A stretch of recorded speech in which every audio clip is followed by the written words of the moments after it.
Hi,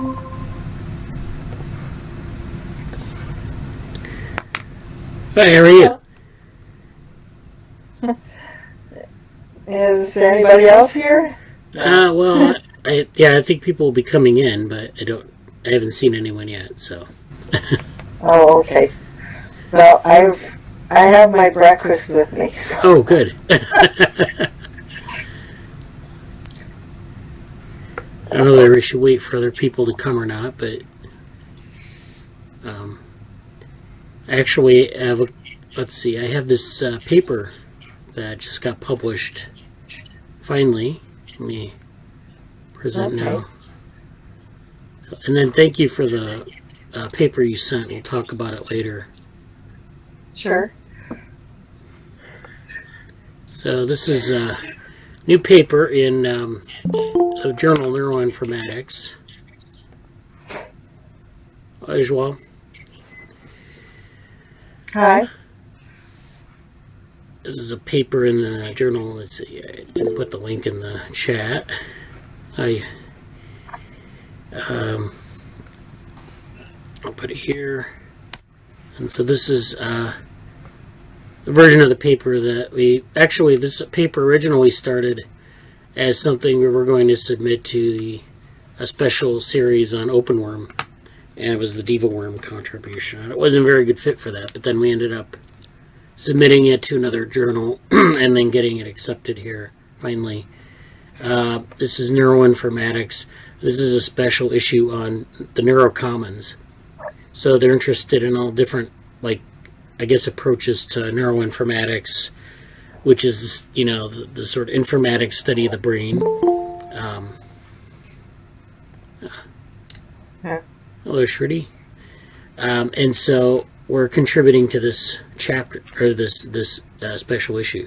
So this is a paper that, again, this is something that's been a couple years in the making. So if you want to know sometimes how papers sort of careen around, different places, that this is a good example of it.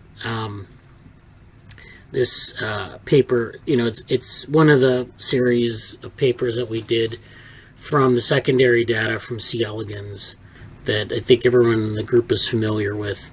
So this is called the data theoretical synthesis of the early developmental process.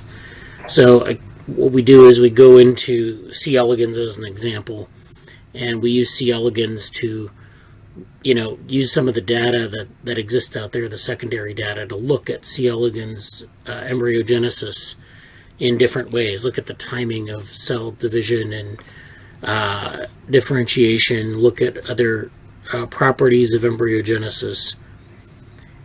Present some sort of data extraction, data analysis, but then we provide a framework for theoretical exploration. So the paper, it starts in by doing, there are a lot of graphs in this paper, a lot of supplemental materials at the end. And then we get into some analysis of differentiation trees and lineage trees. So there are a lot of graphs of timing of different things. Here's a graph of different terminally differentiated cells. So these are cells that are differentiated into things that are going to become tissues. So you have different classes of cell that emerge early versus late. So we've characterized these here. We have some heat maps of some all the cells in C. elegans that divides. So in C. elegans, that's a little bit different than in mammals, because dividing terminal differentiation means that developmental cells divide up to a certain point, and then they go from being something in the lineage tree, or the lineage tree identifier, to a terminally differentiated cell with a terminally differentiated identifier. And so that's what these are over here. And what we've done is taken these terminally differentiated cells, broken them out by functional class, and then looked at the time that they terminally divide or differentiate. And so you can see, though, if you compare different classes of cell, that there are differences in when they sort of emerge in the embryo. So, for example, the hypodermal cells emerge rather early. They emerge in the 205-minute to 240-minute window of, a lot of them do, some of them don't, of embryogenesis, whereas interneurons, for example, emerge later, close to 300 minutes of embryogenesis. And there are exceptions, of course, to that. But, we've created these heat maps, so there are a couple of different pairwise comparisons. I think there's neuron versus interneuron, and there's neuron versus muscle and syncytium. So all these are kind of useful for people who want to go in and think about basically characterizing C. elegans quantitatively, and then moving on to something like simulation or some theory that they want to test. And so then at the end of the paper, this is a nice graph here where we're doing these things called differentiation maps, where you start off with, this is like a two-dimensional view. This is like a left-right view versus an anterior-posterior view of the embryo. So you have two different anatomical dimensions here. And then you're looking at how they move across those dimensions over time. So your P0 is your initial condition. It's the single-cell version. Then you divide into the two-cell stage. Here is just showing the anterior end of that. So this is AB. Then this is ABP and ABA. And then you keep getting these divisions, and they go in different directions. And you can calculate an angle of this. And so it's all averaged out. But you get an idea of how these cells move around in space as they're dividing. And so this gives you sort of a map to that. And we've generated maps up to like 128 cells. So you can see when you get to higher cell numbers that they're almost like trajectories that cross. So there's a lot of crowding, but this is representative of, this is the cell centroid, these black dots. And then, or I guess they're green and red, but they move around, in different ways. And so, you were going to say something, Susan? I just wondered if there are any other species that you've done this with, or if anybody's done that with any other species. I think we're doing the first version of this, like anywhere, so this is something, okay. Yeah. But I think only C. elegans for now, but we could actually do it with maybe some of the other species we have. What species are you interested in? Well, Xenopus or something. Yeah. But I suppose zebrafish too. So. Yeah. Maybe we could do something like this for the zebrafish. C. elegans, the way the cells divide, it's rather easy to plot something like this, but with zebrafish it would be a little harder, but I don't know, maybe we could try it. Yeah. It could be a 3D map. Yeah, 3D. Well, the reason they're only 2 dimensions, it's easier to do in 2 dimensions, but because the third dimension doesn't have a lot of variation in it. Like, at least not... Yeah. So, the third dimension, at least from the data we have, doesn't show... they don't move, they kind of move up to maybe another level, but they don't, doesn't explain a lot of the variance. But anyways, that's something we did with C. elegans. It's somewhat informative. It's just something that, you propose a visualization like this. And, So this is, for reference, this is the lineage tree here, which is where you have a single cell and it divides into 2 cells and it divides into 4 cells and so on and so forth. And then you get these, binary divisions. So it's a binary tree. If you're a computer scientist, you know all about those. It's basically where you have a node and then you have 2 branches that come off of each node. And this is done recursively until you get a really large number of nodes at the bottom. And so that's how, C. elegans, we have a fully described lineage tree, and then we can map them to this sort of model here, which is spatial, but it also preserves some of this division information and the direction of divisions in space. And so, I'm not sure. We've been talking about this for a couple years, where you have these angles, and that may be interesting because, what is the angle of division? I think you might think it's kind of trivial, but actually, maybe it matters where the centroid of the cell goes and what direction. Is it going at an angle, or is it going straight out?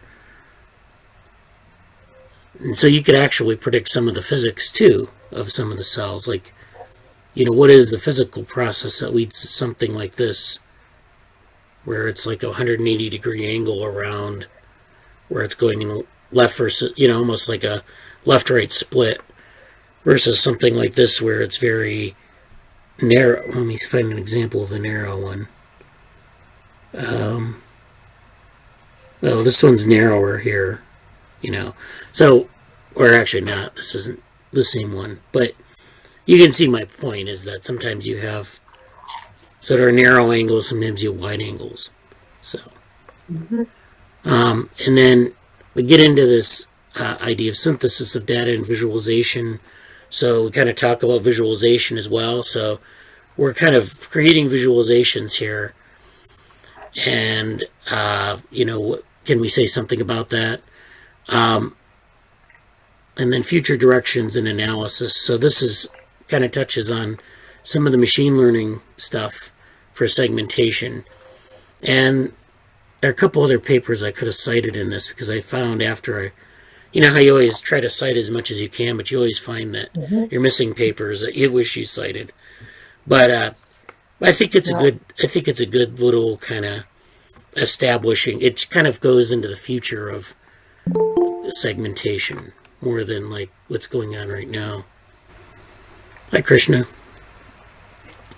So let's see. Let me finish this up.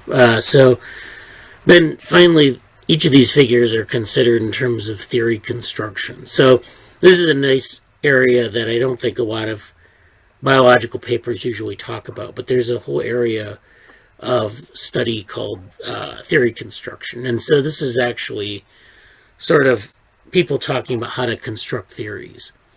It's not, just going out and saying, I'm going to make a theory of this phenomena I see in my data. This is a whole formal process of theory building or theory construction. And so we go through each graph and we talk about like these different relationships, and then, maybe how you can apply the standards of theory construction to these different relationships. And so this, I'm not going to go deeply into that, but this kind of, talks about how that process works.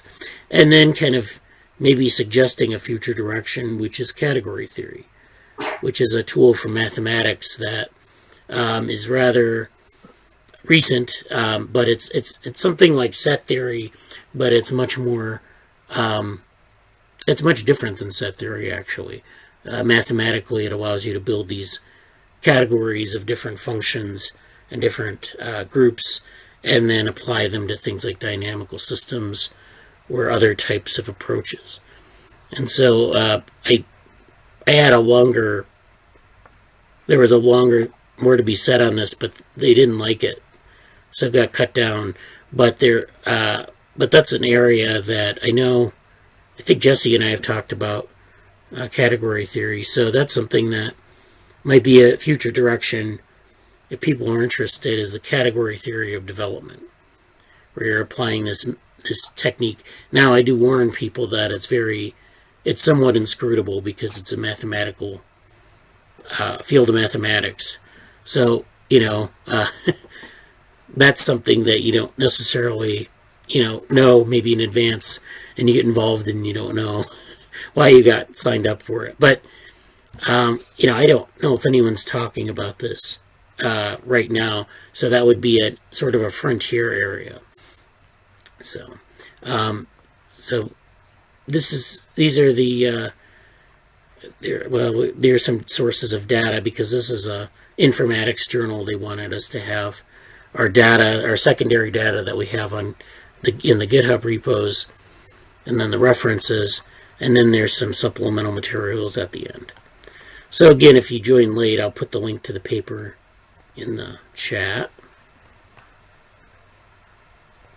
And if you need access to it, I can send you a copy of it, because it is a closed access article. So Ujjwal said basilaria. Well, what did you mean by that?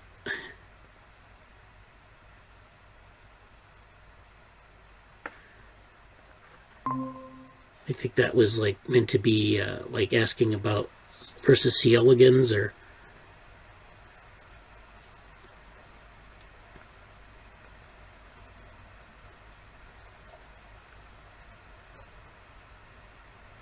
oh yeah, well we could apply some of the principles to basilaria. Basilaria, of course, like every organism has its own sort of mode of development and growth, and so you could apply it, but you'd have to modify the method somewhat. But yeah, we might do that. We have some quantitative data for basilaria, so we could look into that. So yeah, we have some new data from our collaborator in Germany, Thomas, and he's got some more movies that we're going to analyze later on, and so we'll look at that. And there's a lot more to the data than even we had, back when we did the machine learning paper last year, which he generated some data for. He's got some even more interesting data to look at. So that's going to be another interesting area. We'll have to get more into that maybe later this month into February. We'll get into those data. But they look pretty good. And we can apply different quantitative methods to them. So like in that paper, we did some machine learning. Ujjwal and Asmit were doing some work on that. And then Thomas actually did some biomechanical analysis of the cells, looking at how they move, and so looking at the physical parameters. And so we have that. But then, we also are interested in how they sort of, we don't want to say think necessarily, but how they sort of have a model of cognition or a model of behavior. And so we want to look at that as well. And now, of course, the thing is, in most theories of behavior, they don't really consider morphology. But in basilaria, because it doesn't really have a brain, it's a collective set, it's a bunch of cells doing some sort of collective movement, the physics become much more important. And so, that's something to think about as well, is that we need to think about how we can, maybe lend some discovery to some physical parameters, either through visualization or something else. So yeah, we could apply some of those methods. So I wanted to also go over, there's a list of submissions that I have, and I have this in my other group where I have a resolution for this year, and that is to kind of think ahead and see what's out there in terms of opportunities, and then match what we're thinking about in the meetings to those opportunities. So we have a bunch of, I've created a list of things that maybe we can target. And these are, deadlines, but they're also, so they're things that have deadlines, and, we want to make sure we meet them, but we also want to make sure we know kind of what we have to go out. And so this is a list that I came up with for DevoWorm, and don't worry about what this says, this is another group. But I made I took all the DevoWorm items out of that list and put them in this list. So this is a list of things that I found so far. And so if you want to, feel free to add things to this list. I'm going to put the list in the chat. And if you just want to ask for permissions on the document, you can, and you can add things. I'm not sure if I have the... Okay, I think probably I can do this. I can edit it. Okay, so now everyone should have access, but if you don't, you can ask for them. So we have 8 things on the list so far. And again, these are things that are we might meet them, we might not, we might go to, try to submit whatever this in this submission category is to another place. It's just something to give us something to shoot for. So the first one is this DevoWorm group. Just this DevoWorm group, and it's Evolution 2021. Evolution is a meeting that is basically evolutionary biology. So they're interested in a lot of topics related to evolution. And it's going to be online this year, which is why I, point it out to people. So if you can, you think there might be some interesting ideas we could pursue, we could try to shoot for this. The deadline for abstracts is March 1st. So it's coming up fairly soon. The abstract submission, I think, is just like, 500 words or something like that. So it's not like a huge investment in time. And then this is the website for the meeting. But this is, it's a nice opportunity to present on some work that we've done in the group. I'm not sure we've done anything that's really been focused on evolution, but it might be an opportunity to do something, submit some abstract that, we might think of some idea that we want to submit. So it's open, but it's like I just put DevoWorm group because it's very generic. I'll put a question mark at the end because we don't really know what we want to submit there yet. So the second one actually is something that's been accepted. This is a flash talk on DevoLearn, and this is something called OSF Virtual Conference for Online Education. And so this is a virtual conference that is hosted by the Open Science Framework. And this is online, of course, and it's in February 7th. They've actually given a time for this, February 7th at 1 p.m. Eastern Time. So if you go to this link, you'll find more information about this. And it's just a flash talk I'm going to give with, I'm going to put everyone on who's done work on DevoLearn as a co-author. And then it's like a 5 to 10 minute talk on this DevoLearn platform. So that should get the word out about DevoLearn. I'll just basically go over some of the things we've talked about, in terms of the DevoLearn software, some of the stuff with the DevoZoo, some of the other things with the data science tutorials, and how it can be used for education, because they're interested in online education. So this conference, if you're interested in attending, is, I think, free to attend. So if you go to this website, which I'll put it in the chat if you want me to.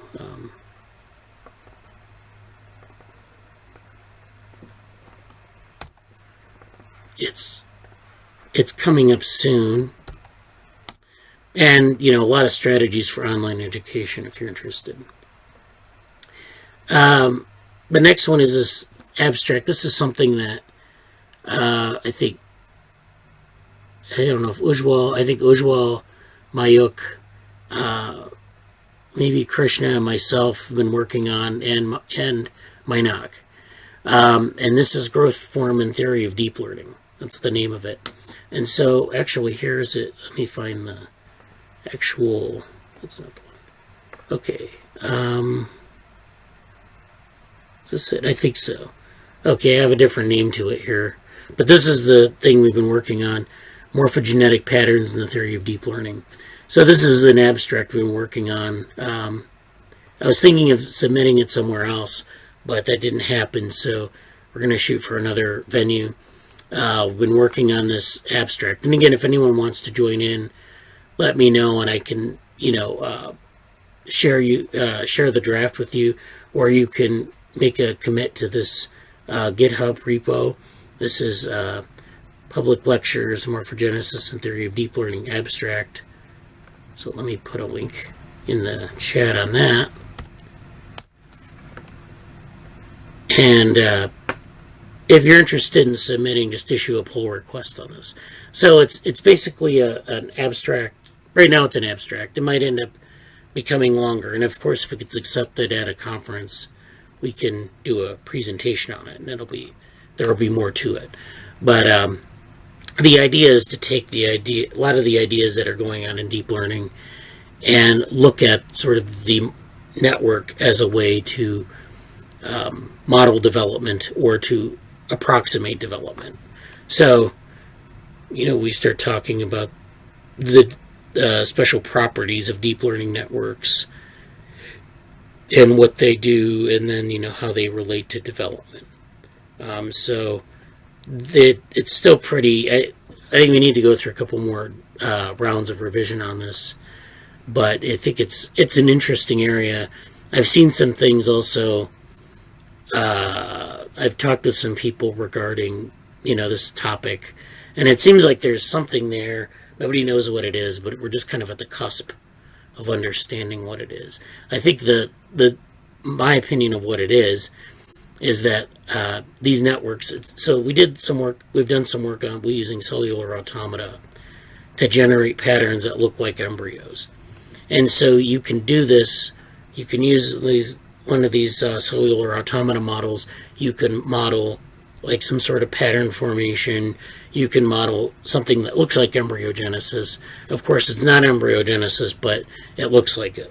And you can actually use neural networks to analyze those patterns. But, deep learning has that same generative quality. And so, there's a sort of a parallel there between the two generative types of systems. The biological one, which is development, and this deep learning one, which is computational. And so there's something there that is, kind of what this abstract is about, unlocking that relationship. And so we've got a lot of citations in here already. So back to the list of submissions. So this is something maybe that we can submit to the annual SciAm meeting, which is an applied math meeting. And that's February 17th.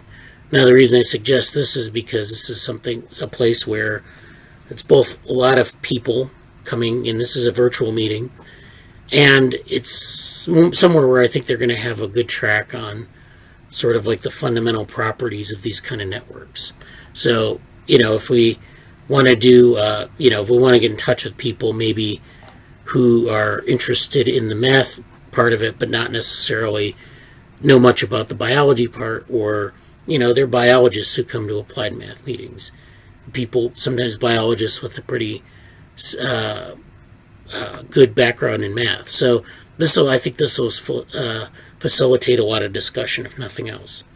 And so this is the link to this conference. The agenda's here and everything, so you can check that out. Next are the various projects we have to submit to Google Summer of Code, and we're going to talk about that in a minute. These have been submitted to Malin at an INCF. She requested them by the 15th, so I sent them to her last week. I did some revisions on the proposals, and I sent her a list of proposals. So, bacillary and non-neuronal cognition, that's something that we owe to mathematics of diatoms, and of course, if you've been in the group, you know that we've submitted a chapter proposal on this. We also did a talk at NeuroMatch on this, which I think established, because it was well received by the people there, and these are people who are neuroscientists, but also a lot of molecular biologists, so they understood the track that we were in. They understood the molecular aspects of it, but they were actually I thought they would be really against the idea of non-neuronal cognition, but they actually seem to like it. So that's coming up. And again, I can't remember who's an author on this paper, but we have a number of authors, and we'll be circulating drafts, so there might still be a chance to become involved with this if you're interested. And I know Ujjwal is involved, and I'm involved, and I think maybe Susan's involved as well. I'm not sure, but there are a couple other people involved. Oh, so yeah, I don't know. Well, we'll go over that later. So then on March 25th, there's another deadline, and this is for the International C. elegans Conference. So this is something that maybe we should be participating in more. This is the C. So every year since I think the early to mid 90s or something like that, maybe around 2000, they've been having these meetings every other year on C. elegans, and it's put on by the Genetic Society of America. And it's a biological focus, so this is not like mathematics or modeling. This is biology, the biology of C. elegans, and it's really, they used to always host it at UCLA in California, and they would always have a nice group of people, a couple hundred people. They'd have what they called the Worm Show. You can check it out online, where they did this. It was like about an hour-long skit show where they would do different thematic things around C. elegans. It was very cute, and so it's a nice community of people, and it basically covers all the biology of C. elegans, from like evolutionary, experimental evolution to development to starvation, where they study different mutants. They study effects on mutants like starvation or behavior, all these different things. And it's like a clearinghouse of C. elegans research. Because it's a model organism, there's this interest in using C. elegans for a lot of different things. So now, OpenWorm actually had a workshop at the C. elegans meeting, I think in 2017. It was a workshop on machine learning. And so I don't know if that's available on the OpenWorm website. But I can, if you're interested in that, I can direct you to that. I don't have the link right now. But so OpenWorm did a machine learning workshop there. And it was actually a pretty good set of talks. A lot of it was on just simulating C. elegans. So they kind of said it was machine learning, but it was really simulation. But so I mean, that's something we should definitely do, because there's a lot of exposure to be had in the C. elegans community. I've actually been there once, and I did a couple of posters there. So, but this year it's going to be virtual, and so the abstract submission is March 25th.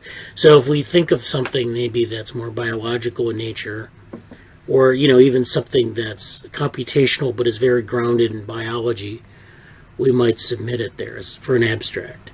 And so the abstracts, I think, are like posters and presentations. So maybe if we get a couple of submissions for that, maybe we can work it down into 2 or 3 submissions, and then one or many, a couple get accepted, and they either get accepted as a poster or presentation, and then we can do that. By the way, if you've ever done a poster presentation in some of these virtual conferences, they've done a lot of these venues have done a lot of innovation to make that like nice, a nice experience, probably nicer than a physical experience. You present your poster virtually. You could do it like in a video or like in a virtual room. I've done this a couple times actually, so it can be done, and we'll see how they handle the virtual format. But and then there's this DevoWorm paper. Now I've tagged ICML, which is a machine learning conference, for this, but I'm not really sure about that, because I don't know if it's something that is like, it seems very meta for a machine learning conference. But if we want to make ICML, which is International Conference of Machine Learning, there's a call for papers, and the deadline is actually very soon for this. So it's January 28th for the abstract, and then February 4th for the paper. This is a weird setup, but basically it's like we have the 28th, you submit an abstract, and then you submit the accompanying paper on the 4th. I don't know why they do it that way, but it's coming up very soon if we want to do this. And this is, again, this DevoWorm paper, which we would have to make. I think we'd have to expand it by about threefold to do this, which isn't hard. It's just we have to, I have to spend some time on it going through, and we'll have to do some collaborating on that to make sure that it fits the format. But I don't know. It might be a bit meta for something like that. If you're interested in machine learning, let me know about that, if that's something that you are interested in or not, if we should try to make that. In any case, if we don't make that deadline, we can send the DevoWorm paper somewhere else. It's not, it's not the end of it's not the only thing we can do with it by any means. So it's just an opportunity we should try, or can't, maybe we could try. And I don't think that would be a very good match for the C. elegans conference, for example, but it might be better for like a machine learning conference. Finally, there's another virtual conference called CompleNet, and this is something that the details aren't really clear yet. This week they're going to be releasing some information on their website about the deadlines. But this is another virtual conference. This is on networks.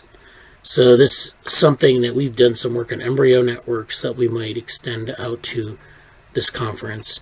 I don't think they're really interested in neural networks or machine learning type networks, but like complex networks, things like that, those are things that they're interested in. So we might work something out on that as well. So stay tuned on that. I'm not really sure. And again, this shows, I think, this list, how this is useful. You know, if you find an event or find some opportunity, you put it on here, and then we can figure out how to fit our work into this area. So are there any questions or comments about that?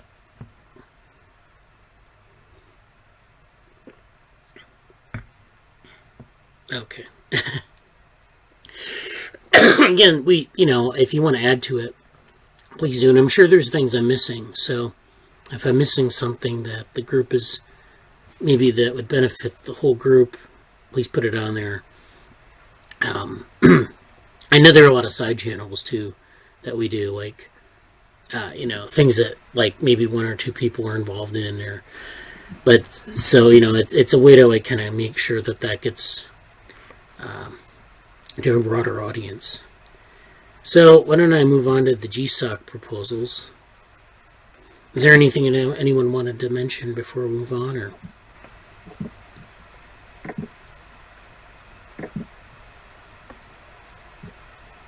Okay. Let me present again. So the Gsoc proposals have been submitted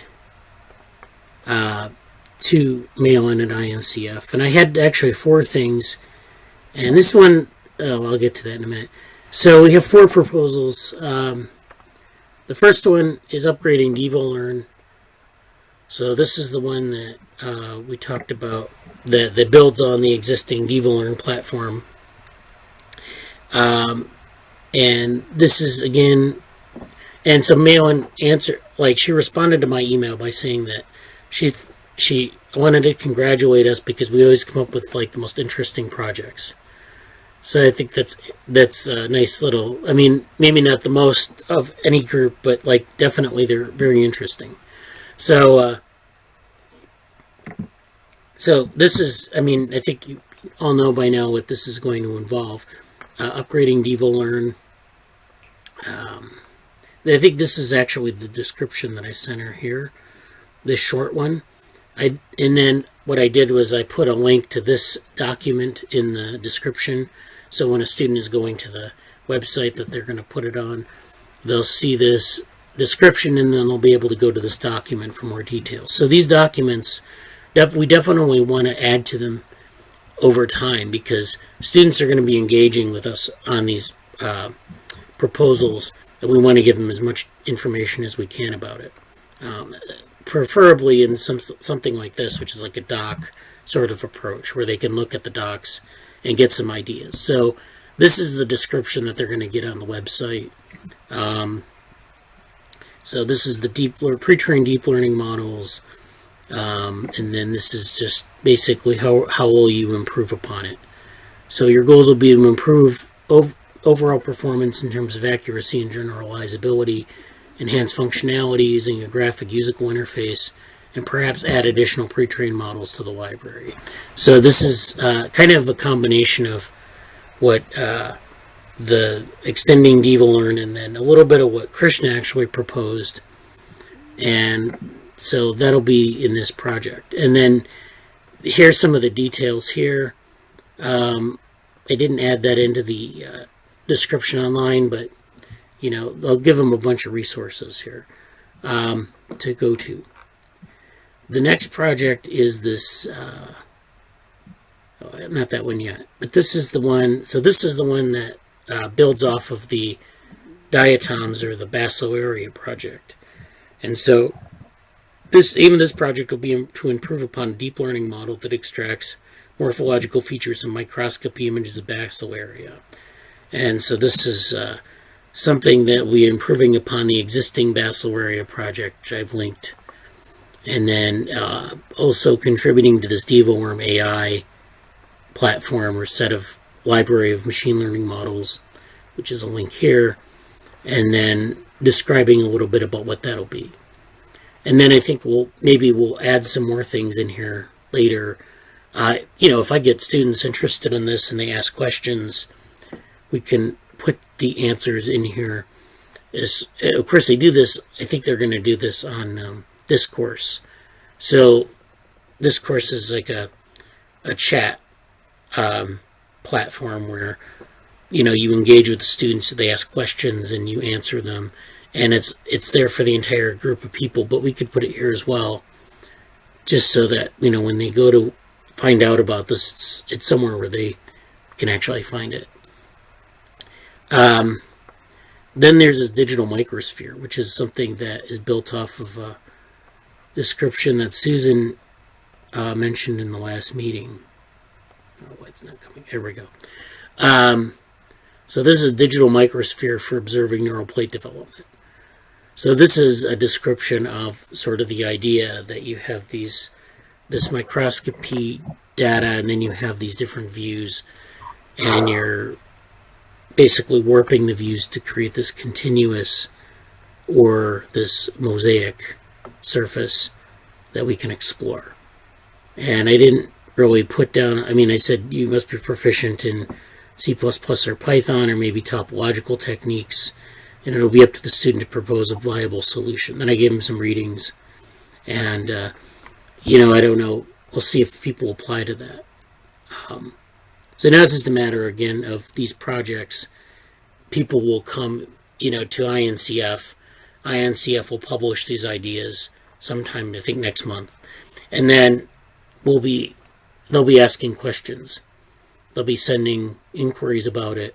And then I think there's like a discourse, like I said, a discourse channel where they ask questions, and then you have to answer them. And I think a couple of us, I don't know if I know I'm a part of the discourse channel, but I'll give maybe a couple other people access so they can answer questions if they want, because some of you are probably going to be involved in that project as co-mentors.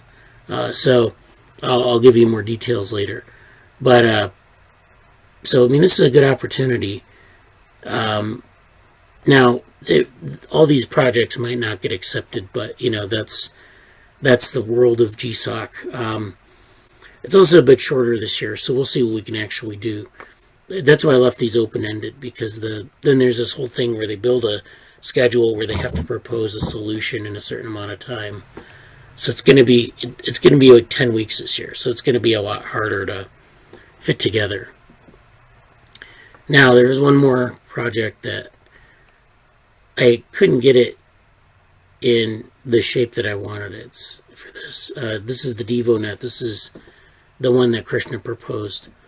And it actually did match the first one quite a bit, so I didn't want to submit it as a separate project. But I'm thinking that we could do something with this. I'm not sure what, because I don't think the way it's written, it'll fit into 10 weeks. And I couldn't figure out a way to do it, like to make it match into because you have to have you have to propose it in a way that incorporates something neural or something about the brain very explicitly. So, but I think though that we can use this for something else. It's got some nice references, and we did have talked about we have this pre-trained models theme. So I'm not sure, where we go with I think it's definitely something we should keep pushing on, but I don't exactly know how we'll do it. But we need to work on this, I think, a little bit more. Maybe tailor it to one of the opportunities I talked about, conference-wise, or, there are always opportunities coming along, so. Do you have any thoughts about it, Krishna? Hi. Hi. So yeah, we can alter it and see, we can present it and develop it and do something about it apart from Gsoc. So it's fine. Or what we can do that in due course of time we can upgrade the DevoWorm and we put this part into the DevoWorm. Yeah. That's it. Yeah, actually, let me see if I can find the DevoWorm. Here it is. So yeah, I do have the DevoWorm up, so I actually have added that as a repository. So there's a general biological model repository now. I think I forgot to PR my work into it, and I'll do it now only. Because I have merged some of the work of radiology with plant-based, and I'll get back to it. It's kind of hard to explain. Well, I'll make the slides and present in the next meeting. So okay, that would be good. I mean, because we kind of talked about having a lot of different sources of data, so maybe an update on how more explicitly how you envision that would be good. So I want to say one thing about that evolution conference. Yeah. Brad, do you remember you once presented a paper regarding the Euler's cycle of life? It was, I guess, it was more than 5-6 months back. Euler's cycle of life presentation. I think so. I'm not really sure. Okay. You presented it. It was, we can, present it in the evolution, because it was showing that how some of the sea animals have their shell in the shape of circles, and that supports that Euler's theorem. Does it strike anything? Oh yeah, there's stuff on eggs and things like that, or that okay, one. yeah, But we might. it was in July when you presented it. So what we can do, that I guess that it can be very well versed into evolution, that how the organism were evolving, and the geometry played a key role in how, for example, that how their shell was that was considered merely for protection, but it had deep mathematics beyond that. That's why that shell was stable. Yeah, I think that I remember now. So I have some foggy idea of that paper, but I think that we can do something about it in the evolution conference. Yeah, that might be a good idea. I'd have to look back, and I think that's a theme that I'm gonna move to some papers next, and I think we're kind of touching on that theme in some of these papers, so we'll see that. But I remember looking back at the list from last year, and there are a lot of themes that we haven't gone back to. We've kind of touched on them and moved on. But yeah, there's a lot to explore in those areas. So why don't I go take a look at it and see what we can. Maybe for next meeting I'll bring some of that back out, and we'll see. Anyone else have any other things to mention? Or?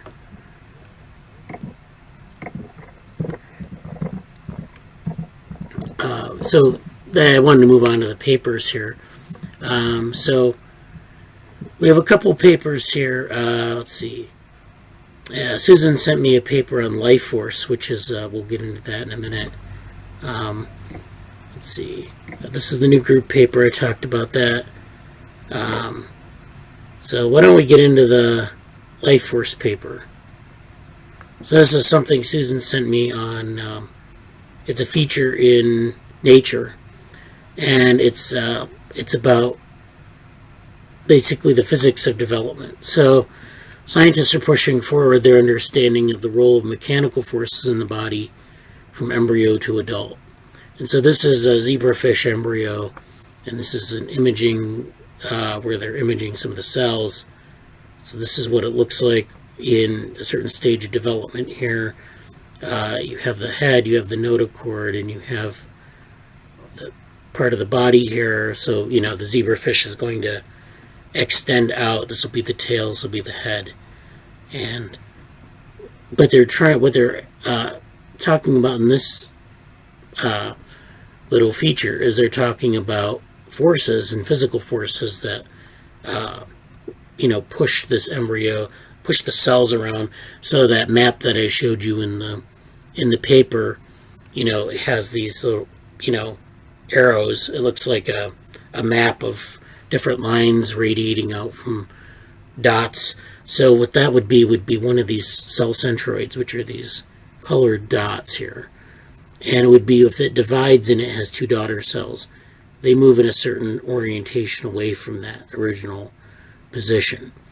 And the question is, if all cells are doing this, how does that result in a pattern of cells? And then, how are those angles governed? Are they physical forces that push the cells in different directions? Or do they constrain the cells to stay in the same area? Or, how does that work? So let's see if I can zoom in on this. I don't know if I can. But I'll read it to you. At first, an embryo has no front or back, head or tail. It is a simple sphere of cells. But soon enough, the smooth clump begins to change. Fluid pools in the middle of the sphere. Cells flow like honey to take up their positions in the future body. Sheets of cells fold origami style, building a heart, a gut, and a brain. And then, so none of this could happen without forces that squeeze, bend, and tug on the growing animal. And so, the manner in which bodies and tissues take form remains one of the most important and still poorly understood questions of our time. So people don't really understand it. But considering only genes and biomolecules is like you're trying to write a book with only half the letters of the alphabet. And so over the past 20 years, people have studied this mechanical process.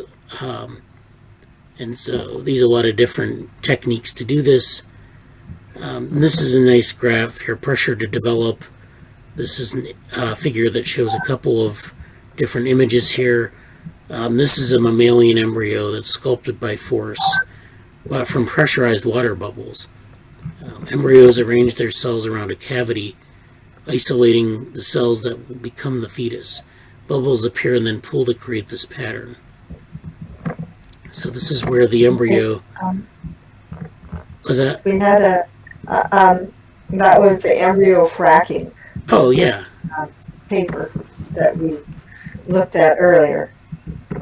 And it's showing how this breaks the symmetry of the sphere and develops a blastocyst toward the end. Yeah. Yeah, I remember that paper. That was... right, I remember that paper. So this and this is just an extension of it, showing what happens in the end. You actually get a blastocyst forming, and then that's when an embryo actually starts to turn from a sphere into an elongated animal. Yeah. So other than that, I can let you read the rest. I have a summary for the last part of what it says, and that's that it seems to be annealing. In other words, the top part near the brain seems to be harder than the tail. And it's just the cells are smaller and more settled into their place, whereas the tail part that grows is soft and elongates. Just it's all part of this. Yeah. Yeah, that's good. I hadn't even thought about. Well, I mean, this is a interesting area, and you know, it's again one of these things that we don't really understand, but we understand some of the things are starting to come out, and it's starting to really change our conception of how this process works. So annealing is like when you like take a piece of metal and you heat it, and then you start hammering it into a different shape. So you have this heating and cooling process where you heat the metal to a certain temperature, usually like, you know, a couple hundred degrees, and then you hit it with a hammer and you can shape it because it's no longer really stiff. It's actually pretty malleable at that temperature. And then you let it cool, and then it cools and it becomes hard and brittle again, and then you repeat, and you can change the shape of the thing. So that's the process of annealing, and they're using a metaphor for it here. So there's this making hearts and minds. This is basically talking about how you make a heart and a brain, basically. So in Drosophila, which is the fruit fly, this group examined heart formation in embryos. This is a crucial event when two pieces of a tissue come together to form a tube that will ultimately become the heart. Each piece contains two kinds of heart muscle cell. The pieces must zip up correctly, pairing like with like for a healthy heart to emerge. And then we often saw misalignment that was then corrected. So there's the process where in development, these things work very synchronously and like clockwork in some ways, but there's also a lot of error correction because it's not a perfect process. So we want to know, like, you know, is this a process? And this is especially interesting for like simulation, because simulation depends largely on our model of the phenomenon. So if we're wrong on our model of the phenomenon, then it's hard to really kind of do a proper simulation. So there's something else that goes with that, and Dr. Gordon has written a paper with Dr. Fleury that says that the movement of blood through the heart helps its development. Like it makes the heart develop properly if you have the right blood flow through it. So it's critical that it starts off correctly. Yeah. And there's also a lot of work on like regenerative medicine that is informative to sort of the development. If people have heard of like stem cell transplantation, where they will transplant stem cells into heart muscle, and stem cells then will differentiate into heart muscle and, you know, serve as a way to repair heart muscle. So they can do things like that, and, you know, relies on a lot of signaling between cells, and there's something called a cell niche, which is where if the cells are together and forming a tissue, other cells, depending on the organism, will go along. And so that can actually be used not just for regeneration, but also, like, they've done experiments where they've taken cells from other parts of the embryo and put them into emerging tissues, and those cells have essentially changed their fate into that new fate. So a lot of development is about like what they call cell fate, and there's a lot in terms of like plasticity and things like that that are applicable. So yeah, it's definitely a really interesting area, and so it doesn't just involve physics, but physics is a integral part of this. So again, you can study things like skin cancer as well, and so when you study cancer, you're really kind of studying a form of development. It might be a little weird to say, but you're basically studying the same types of processes, where there's like a lot of morphogenesis and there's a lot of changing cell fates and things like that. But you know, physics plays a role in this as well. And so physical forces could explain why some tumors are benign and others can spread. And so we don't really know why that is, but we're getting, I think, better at understanding that process. And so so this is a nice little intro to this topic. They have some citations at the bottom. So if you're interested in this topic, you can check out. I'll put the link to the paper folder. I also have something else to add. They say that the embryo develops around the beating heart, like it literally curls around the beating heart, and I sort of has something to do with the fluid flow through the heart that your embryo does this. It's a sort of a question mark. I don't know. Yeah.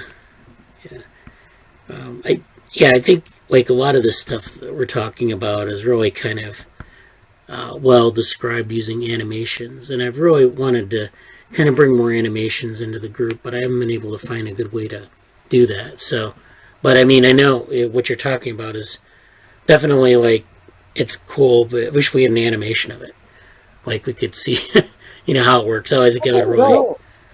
Yeah, I don't know if there is one. Yeah. Be interesting to see if somebody's made one. Yeah. Well, even people use like animated GIFs to, for like putting together microscopy data. So they'll have like microscopy images and they'll create an animated GIF where you can like just see like a 30-second sequence of this process, and even turn it into an MP4 where you can loop through it and slow it down and speed it up. So I mean I don't know. We might talk about that in another session, but this is So I put the link to this Google Drive folder here, and then we have a couple other comments in the chat here. Ujjwal said, "Yes, we can talk about the golden ratio in nature, game of life. These are things I assume that went along with the thing with the egg." Topic that we were talking about. I think Ujjwal left, but so let me get on with the rest of the papers here. So there's this paper discovering the power of single molecules, and so this is another sort of physical biology paper. This one is mechanical manipulations of single biological molecules have revealed highly dynamic and mechanical processes at the molecular level. Recent developments have permitted examination of the impact of torque on these processes and visualization of detailed molecular motions, enabling studies of increasingly complex systems. Here we highlight some recent important discoveries. So this is another paper where we have it's a review, it's a high-level review. So if you're interested in some of these different things that single molecules are doing in the biology in biology, then this is a good paper. So they talk about, largely about DNA-based motor proteins. So these are proteins that are involved in doing things like unzipping helicase and in transcription and a lot of other things. So it's an interesting system because it's sort of physics at a different scale than cells. And they talk specifically about torque. And so the physical properties of DNA are critical to cellular processes. And so, DNA is wrapped up in this helicase. It's not only twisted into a double helix, but it's folded up into the nucleus. And so, you have to be able to unfold it, unzip it, copy it, transcribe it, and then take all that, zip it back up and put it back stuff it back into the nucleus. So it's a lot of complicated, physics there.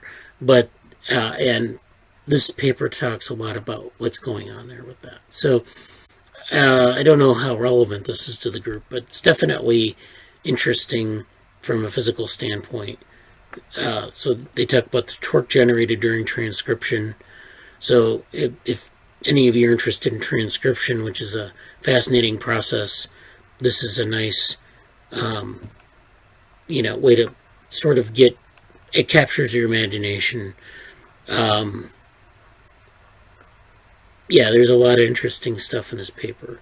I won't get into it anymore because there are no figures. But then there's this paper I ran across, and this is now little bit different focus. This is more on machine learning and what machine learning can do for developmental biology. So this is a recent review article, 2021, so it's brand new.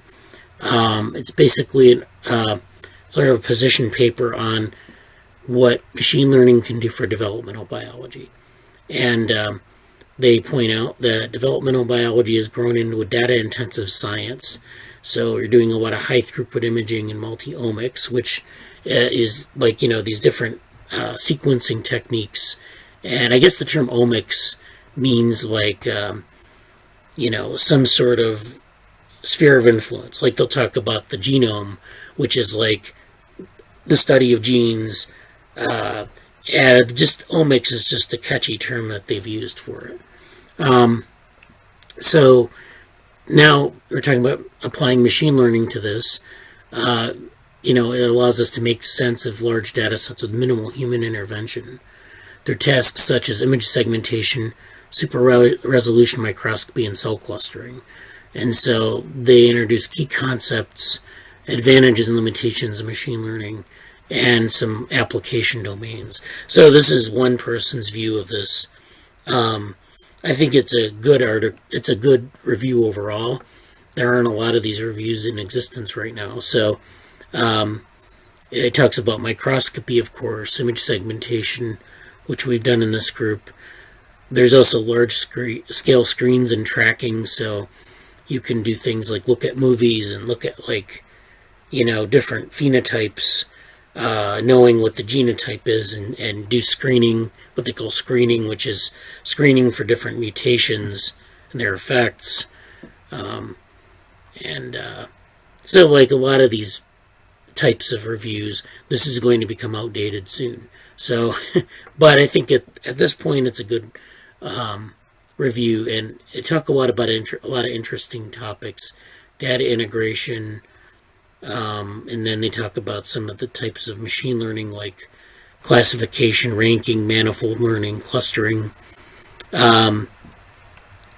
So their focus is mainly though on microscopy and then on growing an interdisciplinary community. So the challenges of talking between biologists and computer scientists who specialize in machine learning. So this is just laying out the landscape. And I think it's good just to look at it if you really are not clear on what the relationship is between these areas. This is a good place to go for that. So, and I don't know, you can look at references as well. So, I think... Sorry, what was the name of the paper? Oh, let's see. It was what machine learning can do for developmental biology. And this was actually published, I think, in what journal? I think Development. Yeah, in Development, which is a biological journal. So it's aimed at that audience. And, so it's accessible to biologists, but it also kind of lays out that landscape of how we apply machine learning. Now, that being said, it's not the ultimate truth. I think in our group, we have a lot of different directions that are beyond the scope of this review. So but it's nice. It's a broad open area. I think there are a lot of opportunities to sort of stake out a space in that area. So, thank you. Yeah. So I think that's all for today. If you have any other, did you want to mention anything else before we go, or anyone? No, I think I said all of it. Okay. Krishna or Shruti? I think I have to do something. Okay. Can I present? Sure, go ahead. Oh, let me stop presenting. There we go. I have to present my work that was on the, I told you regarding the DevoNet that CNN I was talking about, but it will take a lot of time. So I just want to, talk about this. This was the paper I was talking about. Oh, yeah. So I hope you now remember this. Right, I remember. Okay, I know what you mean now. Yeah. So I think that we can, discuss how golden ratio and how this form of life is, being used in evolution, especially in case of sea lives, the, animals that usually carry shell. They also have their shell made in such a way that the, you can say, joints are placed in the golden ratio. Uh, so that was all I was talking about. And regarding my work on DevNet, that's seen, and I think that it would take a lot of time, so I'll present in the next meeting. Yeah. But now I remember where we are. I remember this. This talk was, this is like some of the work that. So there's with on growth and forms. This is like an older book that recently there was a 100th anniversary of the book. It's a very interesting book because, Darcy Thompson. This was kind of like almost pre-Darwinian in some ways. He didn't really integrate a lot of what Darwin was talking about, but yet there's a lot that, you could integrate, natural selection and things like that with this kind of work. It's definitely a different area, and there's been some work following up on it as well that we could talk about, but also this sort of idea of geometry as being important and these ratios as being important, which people have talked about things like allometric scaling and things like that, but it's like there's something more there. It's still kind of like it still isn't fully integrated. I think there's something here. There's something very interesting in this area. It's just a question of what exactly it is, what the question is. Well, I'll think about it, and you can think about it for next week. And we can talk about maybe a little bit more. Even human body shows, the usage of golden ratio, in our bones of our hand, that some of them are, ratioed according to the golden ratio. So that has to something to do with, Yeah, exactly it's not known, but it has to, it carries some importance, I guess. Yeah, definitely. Yeah, we can. I mean, if you want to write something up like a very short thing, or and then I can think about it, and then we can, Dr. Gordon is very interested in the Darcy Thompson book and in the golden ratio. Like he has used those examples a lot in his talks. So he is interested in that area. Yeah, we can definitely discuss this more. We can get a, well, I mean, again, we'll think about it some more, and So I think I remember some of the stuff that he had, and some of the. It's one of those areas where, people talk about it, and then we don't really have a really rigorous methodology for measuring it. Maybe in nature, or maybe in the book actually is pretty rigorous because it was all mathematics. Another thing that they did in the book that was really interesting, and which they've sort of expanded upon in later work, was the use of grids. So they take these grids, and they will take a fish, and they'll find the landmarks of one fish, and they'll fit it to a grid, which is basically like a coordinate system. And then they'll take another fish that is maybe related but has a different morphology, and warp the original grid so that you have this transformation of the coordinate space. And so then you can describe the difference in the morphology. And, people, I don't know how much people, I imagine in morphometrics people use things that are similar, but I'm not sure if people have actually explored, the relationship between these mappings.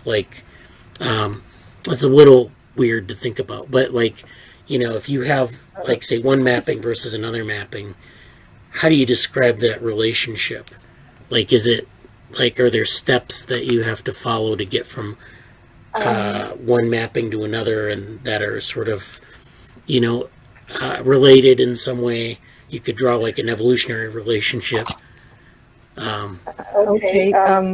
Gordon again. He had a Scientific American article about that in the 1980s or something like that, where they took a fish and they put it on a grid and expanded the grid. It was in the early days of computer science, so they were working at the cutting edge of imaging for the article, but now it seems sort of simplistic. But anyway, he had an article about that.